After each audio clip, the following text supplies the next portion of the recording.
Listen to this. This otherworldly sound happens to be a Justin Bieber song slowed down 800%, and it's this contorted version of the song that was responsible in part for inspiring what would eventually become the sound of the Batmobile in the latest Batman film.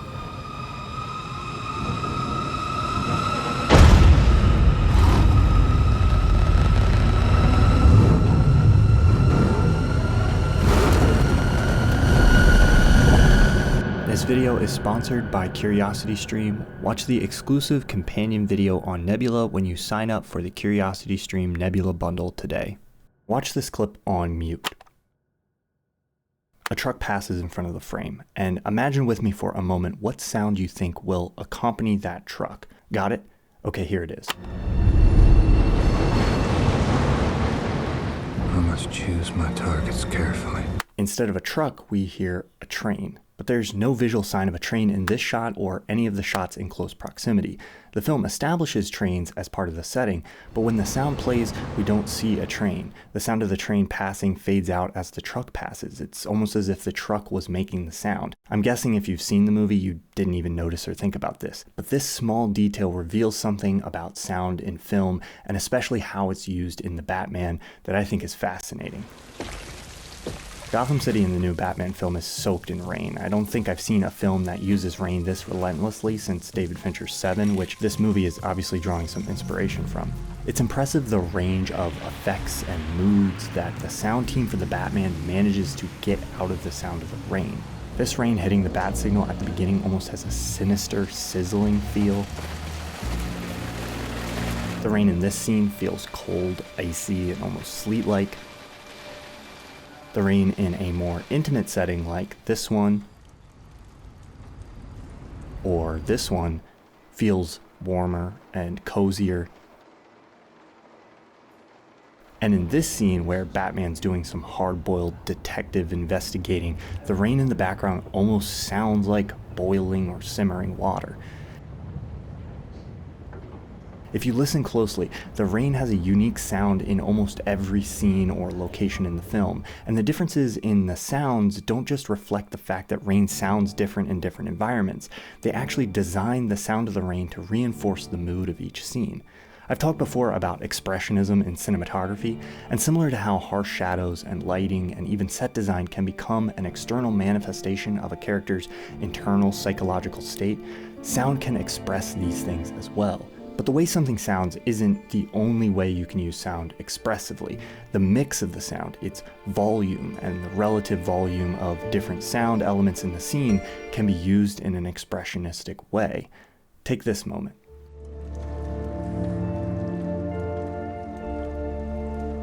If you were standing in a room and it was raining outside, you could hear the rain, and as long as it's still raining in the real world, the volume of the rain outside isn't going to change. But let's turn down the dialogue in this scene, and I want you to listen closely to what's happening with the sound of the rain in the background.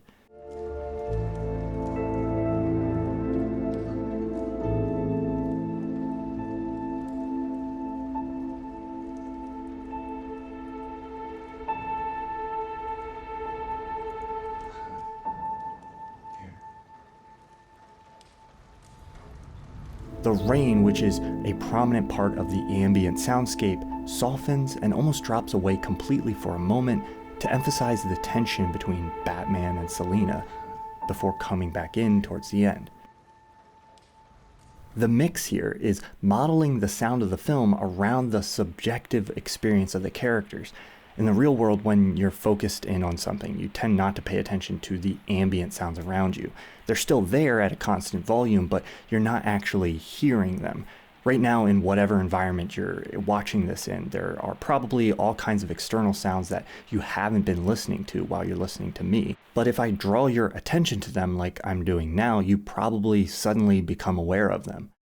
In our subjective experience of the world, what we hear reflects what we're paying attention to. So by manipulating the level of certain ambient sounds, the sound team is placing you as the viewer inside the character's subjective perspective.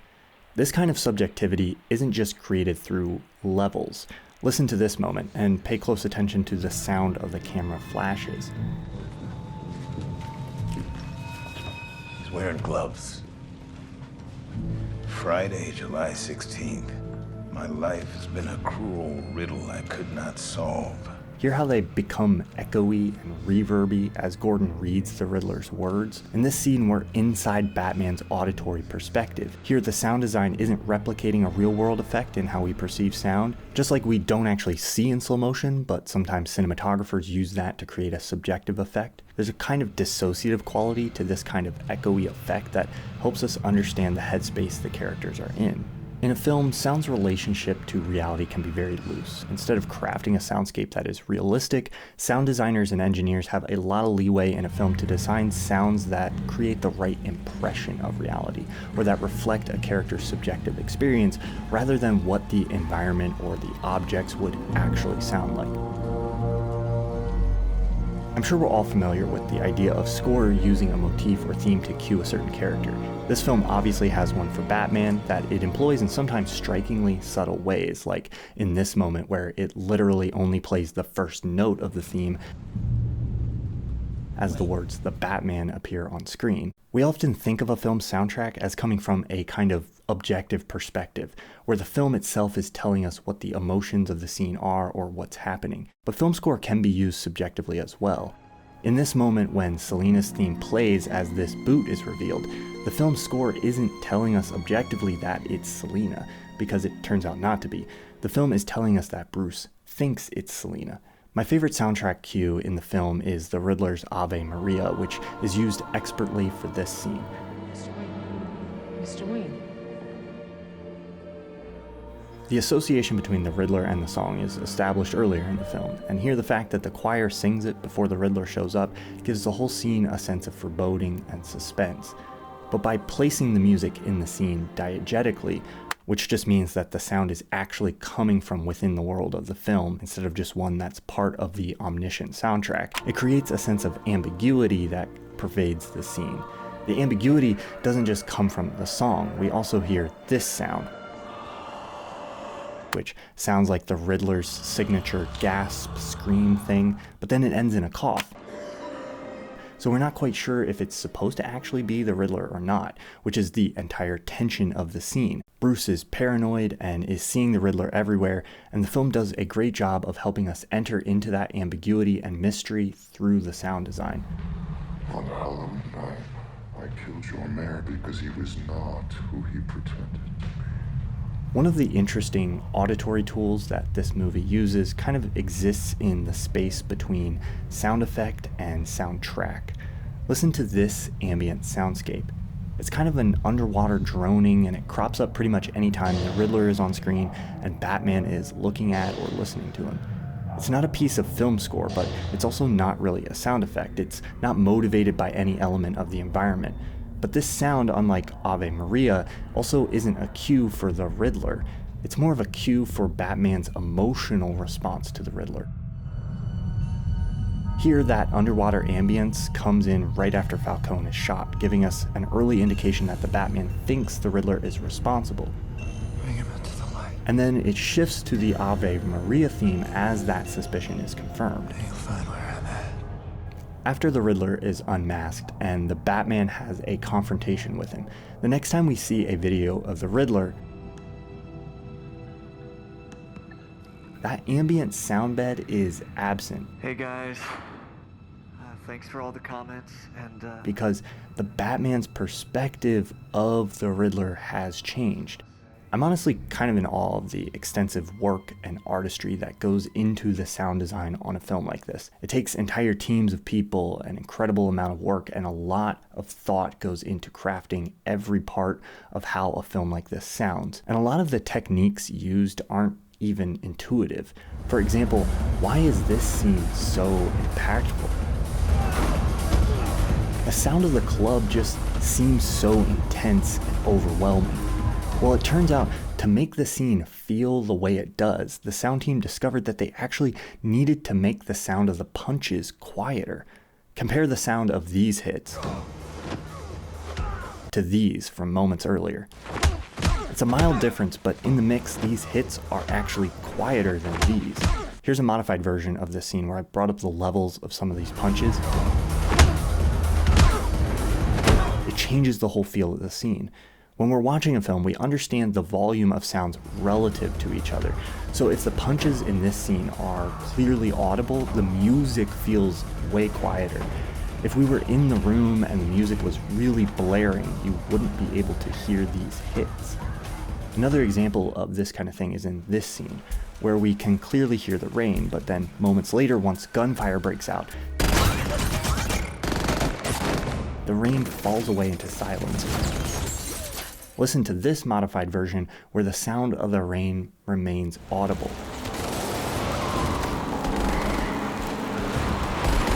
The gunshots actually sound quieter even though I haven't changed their level. All I've done is leave the rain at the volume it was at moments before.